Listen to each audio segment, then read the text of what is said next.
मुझे लगता है कोई बड़ी बात है, मैं नीचे जाता हूँ। पता नहीं अवनी अब कमरे का इंतजाम करने के लिए क्या कर रही होगी। ऐसा कहकर गौतम आईसीयू से बाहर निकलकर नीचे उतरने लगा।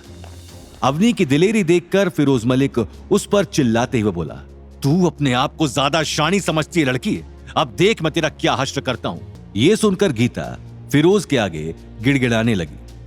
क्या कर रहे हैं? माफ कर दीजिए मेरी बेटी को, अगर आप उसे फेंक देंगे तो क्या होगा? मॉम, फौरन गौतम को बुलाओ और कुछ मत कीजिए। अरे उस निखट्टू को बुलाकर क्या करना है? फिरोज मलिक गीता और अवनी के चिक चिक से परेशान हो गया। उसने बोला, कौन गौतम?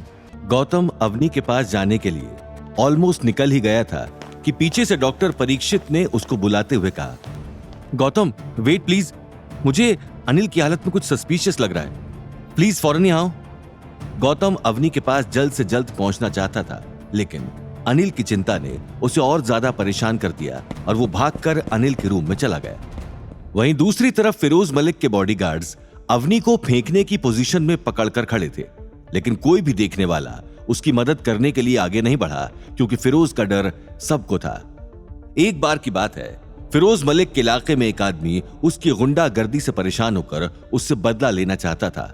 वो आदमी काफी इन्फ्लुएंशियल था और उसने फिरोज मलिक से जान छुड़ाने के लिए उसको खत्म करने का प्लान बनाया। इसके लिए उसने उसकी कंपनी बंद करवा दी, लेकिन कुछ ही दिनों बाद उस आदमी की लाश पास की नदी में बहुत ही बुरी हालत में मिली। उस आदमी की लाश पर घाव के गहरे निशान थे। जांच करने पर पता चला कि उस आदमी का एक्सीडेंट हो गया था, जिस वजह से वो पानी में गिरकर मर गया। लेकिन वहां के अमीरों का यह मानना था कि उस आदमी को हो ना हो फिरोज मलिक ने ही मरवाया था। अब फिरोज मलिक उन लोगों को कोई ऑर्डर देता कि वो लोग अवनी को खिड़की से बाहर फेंक दें, उससे पहले गीता ने गिड़गिड़ाते हुए फिरोज मलिक के पांव पकड़ लिए और कहा, देखिए साहब, आपको जो कहना है मुझे कहिए प्लीज, मेरी बच्ची को परेशान मत कीजिए, इसकी कोई गलती नहीं। आप जैसा चाहते हैं, जो चाहते हैं वैसा ही होगा, लेकिन प्लीज आप मेरी बेटी अवनी को छोड़ दीजिए। अवनी को खिड़की से बाहर फेंके जाने का डर तो था, लेकिन उससे ज्यादा उसमें साहस भरा हुआ था और वो जानती थी कि गौतम उसे आकर जरूर बचा लेगा। इसलिए उसने बिना डर के गीता से कहा, मॉम ये क्या तरीका है इससे बात करने का? इसके सामने मेरे लिए गिड़गिड़ाने की जरूरत नहीं है। मैंने कहा ना कि गौतम को बुलाओ, वो अपने आप इसे हैंडल कर लेगा। फिरोज मलिक गौतम का नाम सुनकर बार बार परेशान हो गया और उसने अपने सिर पर गन सहलाते हुए कहा, ये लड़की बकवास बंद कर, किसकी बात कर रही हो? कौन है तेरा पति गौतम? बुलाओ, आखिर मैं भी तो देखूं वो कौन सा 30 मार खान है। मेरे सामने अपने आप को ज्यादा बेचारी दिखाने की जरूरत नहीं है। अभी कुछ देर पहले तो तेरी जबान बहुत तेज चल रही थी, अब अचानक से जब से यहां से मैं तुझे फेंकने वाला हूं तो तुझे अपने पति की याद आ गई। अपनी बकवास बंद करो, मैं तुम्हारी इन बेहुदा धमकियों से डरने वाली नहीं हूँ। तुम्हें मुझे फेंकना है, अभी उठाकर फेंक, लेकिन मेरी बात गौर से सुन। अगर तूने मुझे यहाँ से फेंका ना, तो मेरा पति जो तेरा हश्र करेगा उसके बारे में तू कभी सोच भी नहीं सकता। फिरोज मलिक ने अवनी को नीचे उतारने का इशारा अपने बॉडीगार्ड को किया और उन्होंने अवनी को नीचे खड़ा कर दिया, लेकिन उसे पकड़े रखा। फिरोज मलिक ने हंसते हुए कहा,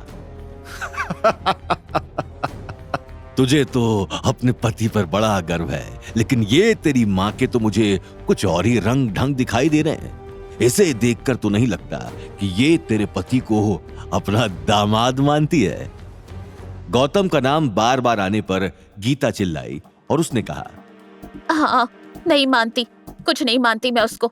वो एक निकम्मा घर जमाई है, इससे ज्यादा उसकी कोई औकात नहीं। वो सिर्फ बर्तन मांजता है, कपड़े धोता है और झाड़ू पोछा करता है, या कभी कभार हमें खाना खिलाता है। इससे ज्यादा उसकी कोई हैसियत नहीं है। फिरोज मलिक ने जोरों से हंसते हुए कहा,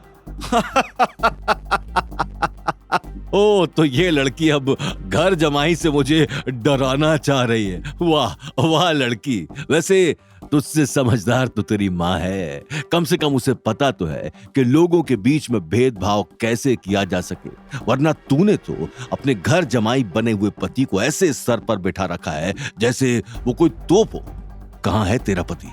बुला, अगर अभी तेरी आंखों के सामने मैंने उससे घुटने ना टिकवाए तो मेरा नाम बदल दियो। आगे की कहानी जानने के लिए देखिए अगला एपिसोड सिर्फ पॉकेट एफएम के यूट्यूब चैनल पर और रॉयल वारिस के सारे एपिसोड्स को सुनने के लिए डिस्क्रिप्शन में दी लिंक से डाउनलोड करें पॉकेट एफएम ऐप।